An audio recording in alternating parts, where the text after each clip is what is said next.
Hi Earth Signs, Taurus, Virgo, and Capricorn. Welcome po sa ating channel. At ito ay inyong Daily Gabay Tarot reading for August 18, 2024. Please be reminded kung naka-resonate kayo, comment down. Kung hindi kayo naka-resonate, ibigay niyo po sa iba kasi channel reading po ito.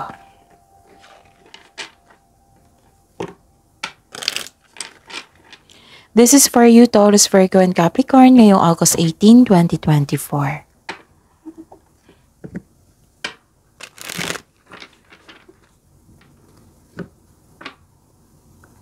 Maraming salamat po sa inyong patuloy na suporta at maraming salamat din po sa mga hindi nag-skip ng ads.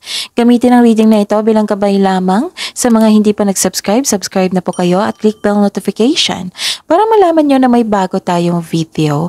Para sa mga gusto magpa-reading po, may lumabas dyan sa screen nyo ngayon. Panoorin nyo po at sundin ang instruction. Calling the attention sa mga suki ko dito na Taurus, Virgo, and Capricorn.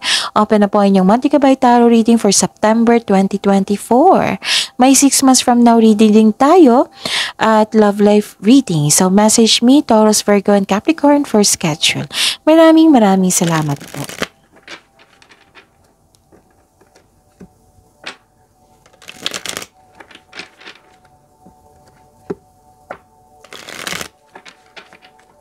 Para po ito sa inyo, Taurus, Virgo, and Capricorn ngayong August 18, 2024. Spirits Guide, mga ganap po para kay Taurus, Virgo, and Capricorn ngayong August 18, 2024. I need 3 cards po.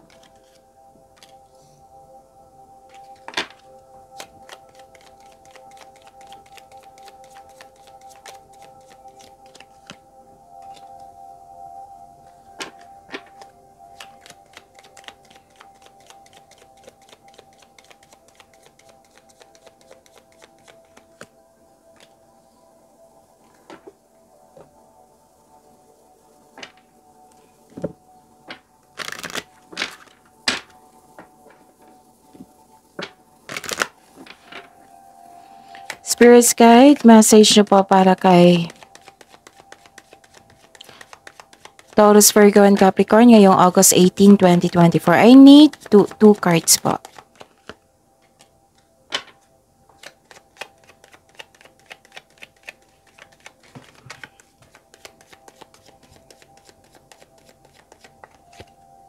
Okay.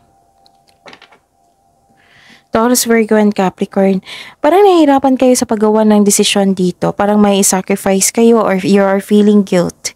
Nagkaroon po ng hardship pero nag-let go kayo. Nagkaroon ng transformation. May ending with new beginning din dito. May concern kayo sa matigas ang ulo or ayaw makinig sa inyo or sobrang stricto. Basta may pagbabago po dito. At may nagbigay ng tulong sa inyo, grasya. Yes, nakatanggap kayo ng grasya. Pwede din na may nagbigay sa inyo ng regalo ngayon. So, ang ganda nito kasi nagkaroon ng happiness po. This is love is blooming. This is abundance. So, ang message po para sa inyo, Taurus, Virgo, Capricorn, magkakaroon na ng solusyon sa inyong problema. A personal issue reaches resolution and balance spirituality and practicality. Spirits Guide, ano po yung energy ni Taurus, Virgo, and Capricorn ngayong August 18, 2024. And the clarification of this card po. Yun ha, kung may repeating message po, kailangan nyo po yan bigyan ng atensyon. Kung maaari po, bigyan nyo po ng solusyon at aksyon. Okay, kung pwede po, panoorin nyo po yung last 4 days gabay tarot reading nyo. Like for example, napanood nyo ito ngayong August 18, 2024. Panoorin nyo po yung 17, 16, 15, and 14. Yun, makikita mo dyan kung may repeating message, kung may kung marinig nyo. Oo. Kung ano yung marinig nyo na repeating message or nakikita nyo dito na repeating message, yan yung kailangan mong bigyan ng atensyon, solusyon at aksyon. Okay? Okay. Nakikita ko dito na nagkaroon po ng fast action kasi may dumating po. Binigyan po ng agad ng action or reaction. Ito yung go signal dito na binigyan mo ng action yung matagal mo ng plano. At nakita ko rin dito na may persistence and self-reliance. Malapit mo nang matapos yung mga ginagawa mo dyan na trabaho, proyekto. Posibleng may away po nagganap. Nang dahil sa ego. Nakaramdam ka ng pagod ng dahil sa mga pangyayari. So, sabi po ng card dito, move forward po daw kayo. Tapusin niyo po daw yung mga kailangan tapusin. Spirit's Guide, Career and Money po ni Taurus, Virgo, and Capricorn ngayong August 18, 2024. And the clarification of this card po,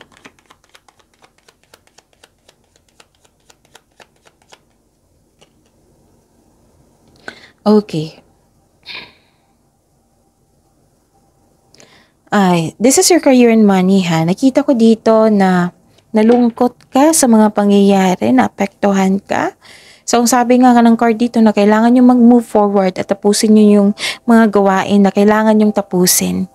Kasi nakikita ko dito parang may nanloko senior na scam ng pera. O kung hindi pa ito nangyari, ingatan nyo po yung kaperahan nyo. Pwede din nalampasan mo yung opportunity na magbibigay sana sa inyo ng kasaganaan. O nalungkot ka. This is only temporary, Taurus, Virgo, and Capricorn. Take this as a learning, tapos para magamit mo sa present mo, para sa future. Don't worry, after nitong unos, may parating po na new direction, maaring sa career and money nyo po ito. Kasi may nagkaroon dito ng a personal issue reaches resolution eh. Okay? So, yon. Spirit's Guide, Love Life, Self-Love, Partnership, and Romance ni Taurus, Virgo, and Capricorn ngayong August 18, 2024. And the clarification of this card po. Yun, maraming salamat po sa patuloy na tiwala at suporta sa ating channel. At maraming salamat din po sa mga hindi nag-skip ng ads. May lumabas dyan sa screen nyo ngayon, panoorin nyo po at sundin ang instruction. Sa mga single dito na may parating sa inyo na love and romance. Kaya lang na-stuck ka sa past love mo. Ayaw mo ng commitment. Gusto mo mag-focus sa career and money muna. Pwede din ito sa iyo sa mga marelasyon sa buhay mag-asawa. Yung na-stuck ka sa mga nangyari sa nakaraan. Kasi walang closure eh. Na-stuck ka. Hindi ka walang pagkikilos dito. Okay, so nakikita ko rin dito na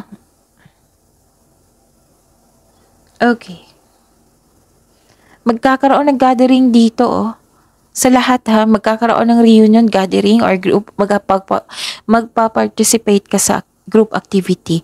Siguro sa group activity na yan, naalala mo yung nakaraan. Oo. Kasi nakita ko dito nagkaroon ng pag-iisip dito. So, yun. See you tomorrow, Taurus, Virgo, and Capricorn. Please like, subscribe, and click the button for notification para updated po kayo sa daily tarot reading natin. Maraming salamat po.